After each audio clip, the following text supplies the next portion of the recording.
Welcome to r/slash Prorevenge, where a fired employee destroys his former employer's company. Our next Reddit post is from Kibu Fox. This isn't my story. I was present for it, sure, but I didn't see all of it personally. Rather, this is my father's story. So, some context. My father had a degree in mechanical engineering. It was either a master's or a doctorate. It had taken him years to get, and he was very proud of it. Thanks to his training, he had found his way working for many well-known companies, working primarily with the procedures used to make various things. Over time, he'd privately began working on an idea that would revolutionize how school and gym lockers worked. See, my father realized that there was a problem with those type of metal lockers. Namely, it was very easy for a person to break into them. What's more, with the way that lockers used to be designed, there were multiple moving exposed parts, which meant that if a student put too many books on top of one, the locker could just be jammed shut, making it almost impossible to open.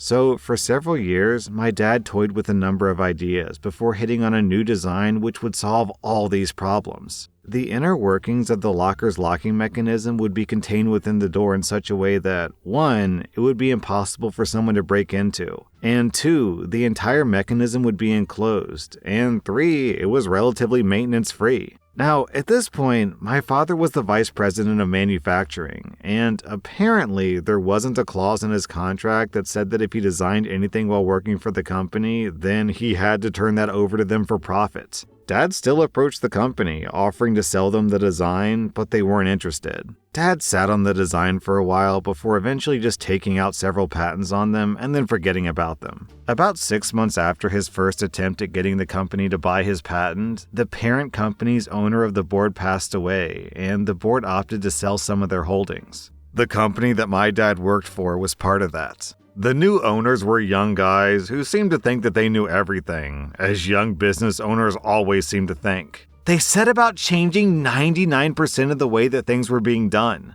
At some point, they stumbled across the plans that my father had designed. Now, this is where things turned curious. They really wanted to start producing this new design, but since they didn't have all the plans and processes laid out for the new lockers, they had to turn to my father for answers. Rather than asking him how to do it or licensing the patents, they ordered my father to turn over all his work, or else they would fire him. Dad stood his ground and refused. The new owners and my father went back and forth, arguing over details for several weeks before finally the new owners fired my father for insubordination. So, onto the revenge. After clearing out his office and packing things into the trunk of his car, my father headed home and made a few phone calls. He must have gone through 8 or 9 different calls before he got in touch with someone who was interested in what he had to say. See, my dad was under no illusions that the company that had just fired him was going to just make those patented lockers on their own. He also knew that even though the company itself was relatively small, the owners had money and there was no way that he could fight them.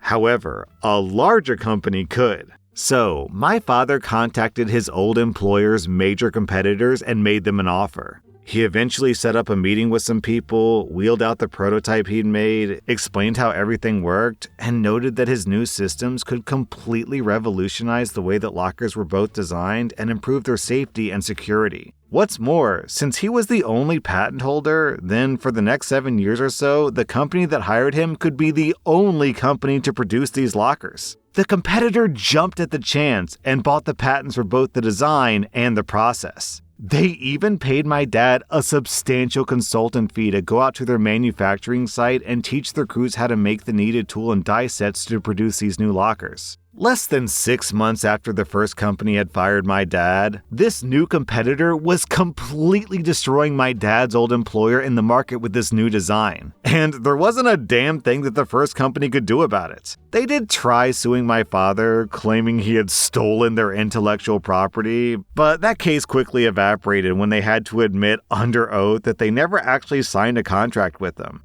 And also, there was no requirement that he turn over any patent that he created to the company. Because of the second company's success with these lockers, they were able to move into new markets that were previously closed to them. My dad's first company soldiered on, but by the time the patent had finally expired, they were a shadow of their former selves. The owners of the old company had to sell their company at a loss with the competitor buying it, only to then immediately shut down their facility due to redundancy. This put maybe 200 people out of work, though given how much business they'd lost, I wager that it was far less than that. So yeah, the new guys didn't want to pay ball, so they threatened the guy who held the patents on something that they wanted to do, and then fired him, only to have him take everything to their competitor and effectively put them out of business. Our next Reddit post is from Dr. Diarrhea. This story isn't about me, but a guy that I worked with about 10 years ago. I worked with a guy who really stuck it to his ex-wife. When I met him, he was working in a sporting goods store making $8 an hour. He really wasn't like the other retail monkeys. He was older, well-groomed, well-spoken, and clearly educated. One night after work, he gets into his car, and I couldn't help but notice that it was a very, very nice new Jaguar. I asked him how he could afford that car, and he explained it to me. He had been a senior VP at a well-known Fortune 50 company, pulling in $300,000 a year with bonuses and stock options. He was married, but the marriage fell apart, and in the divorce, she demanded that she get the house and 40% of his wages. He and his lawyer somehow managed to get her to agree to let him keep the house in exchange for 75% of his pay. However, the agreement didn't specify a dollar figure or an employer. As soon as she took the settlement, he quit his job and looked for a minimum wage job. She gets 75% of nearly nothing now. He had other money stashed away, so he didn't even need this part-time job, and he had the house and the equity in it as well. Also, they never had kids, so there was no child support, just alimony. She was furious, of course, and tried to re-sue him, but failed at least once. And when she claimed that the settlement wasn't keeping her in the lifestyle that she was accustomed to, he simply told the judge that the divorce was traumatic to him, and he could no longer do his old job as a result. So, as a result, she wasn't able to get out of the deal. I'm not sure how it all ended, but I thought that it was brilliant, if not crazy spiteful. He was a good employee too, good with customers, showed up on time, no BS absenteeism or anything like that. He claimed that he loved each payday because it reminded him of how little she was getting. Our next Reddit post is from Not Budging Throwaway. I consider myself a decent person and an above-average employee. I worked for a medical office directly under a doctor for almost 2 years, and I was consistently facing issues with him from the start. He was aloof, unhelpful, and he didn't want to train or help establish protocol. He just wanted me to run everything and take the fall for anything that went wrong. He was married with kids, but he flirted and slept with numerous patients and staff members. This isn't unheard of in this field, so I often just kept my nose down and tried to do my best at my job regardless of the doctor's after-hour activities. Problems started to arise more and more though, as he hired people based on looks and his attraction to them versus their qualifications to do the job. I tolerated a lot of BS. But the last straw was when he wanted me to do some somewhat illegal activities financially, and when I refused, the games began. I could sense that he was unhappy with my unwillingness to do whatever he wanted me to willy-nilly, but I didn't think that he was upset enough to justify punishing me or trying to get rid of me in any way. Then, literally all hell broke loose after a minor procedure that I had him do for me. We were in good standing, or so I thought, and I thought nothing of having him do it at the time. What sucked royally is that he botched my procedure and caused permanent damage. That wasn't even the worst part. The way he dealt with it was. Instead of apologizing and offering to make it right, to which I'm pretty understanding and would have accepted, he denied that anything was even wrong or had happened under his care. He went into total cover your own butt mode and methodically started to try to get rid of me without firing me, because then it would have been wrongful termination. The tension was becoming more and more unbearable each day. I was hoping that he would make it right and we could move on, but instead, every day was full of scrutiny about my choices and work, and I even had a write-up for a minor offense that I had no prior warning about. I could see the writing on the wall and realized that he was going to wash his hands of me as quickly as possible to preserve his precious reputation, which I could definitely disrupt now with his mistake on me. I noticed shortly later, while I was on a planned vacation, that he was advertising for my job. I decided to quit then and there instead of being fired. I was trying to fix the botched surgery prior to quitting and hoping that he would help out financially, but nope, not gonna happen. I told him I was quitting, and since we were under very abnormal circumstances, that I wouldn't be offering my typical 2-week notice. He was pissed. He was late with my last paycheck, in which he sent me a snide letter telling me that he was done with me and my care with him. I noticed that the check was short for 2 sick days that I'd taken after the botched surgery. We were only talking about $275, but it was still enough money that I felt rightfully owed. I had a ton of sick pay left, and I hadn't even given it a second thought until now, and I thought that maybe he just forgot to add it. Nope.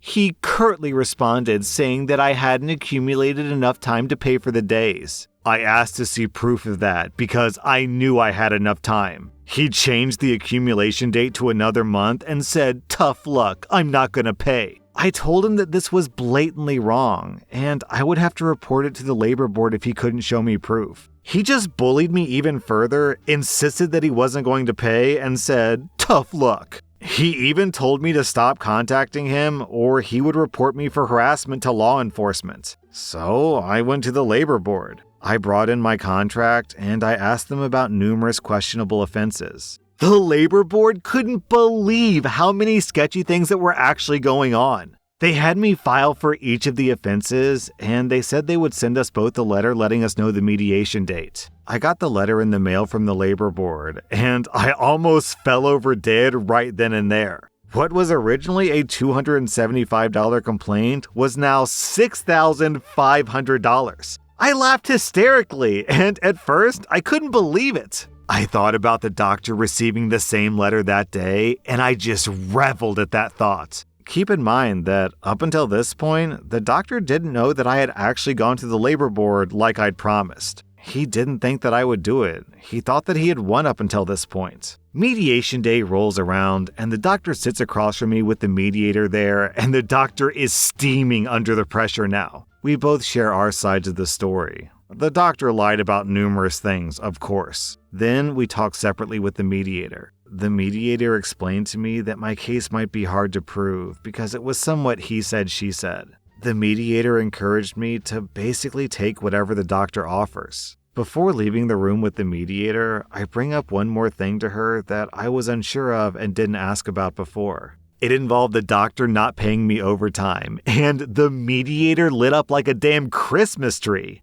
Bingo. With that type of offense and me being able to show verifiable proof, the doctor would have to pay the penalty starting at $6,000 on top of whatever the judge added after that. The mediator told the doctor about the new claim, and the doctor fumed out of the building, saying that I shouldn't be able to add anything at this point, which was completely false, and that he had to speak with his lawyer. Weeks later, I got an updated letter in the mail with the new total, $9,600. I just about die from laughing and just basking in the thought of him getting this new claim. During this whole process, I hadn't heard anything from him, but now, suddenly, there's an email from him in my inbox in the sweetest tone that I've ever heard him speak. He pleaded with me that he never meant to withhold anything from me and that he would like to settle all this peacefully outside of course. Of course he would, I thought to myself. I forwarded the email to our mediator and told her that I didn't want to respond to his email, and I asked her to deal with him and to let him know that I wanted to continue the no contact that he requested earlier. Weeks go by, and we're creeping closer to a court date.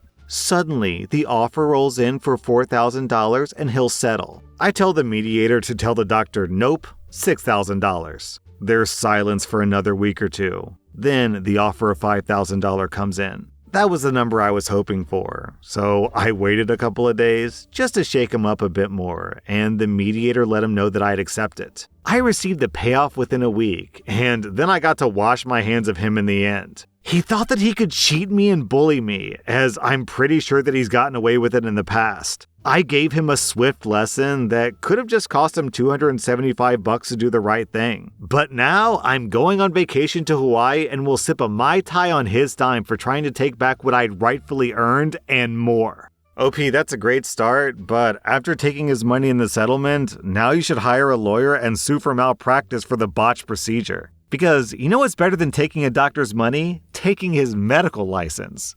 That was r/Prorevenge, and if you like this content, check out my podcast where I publish the exact same episodes. Also, hit that subscribe button because I put out new Reddit videos every single day.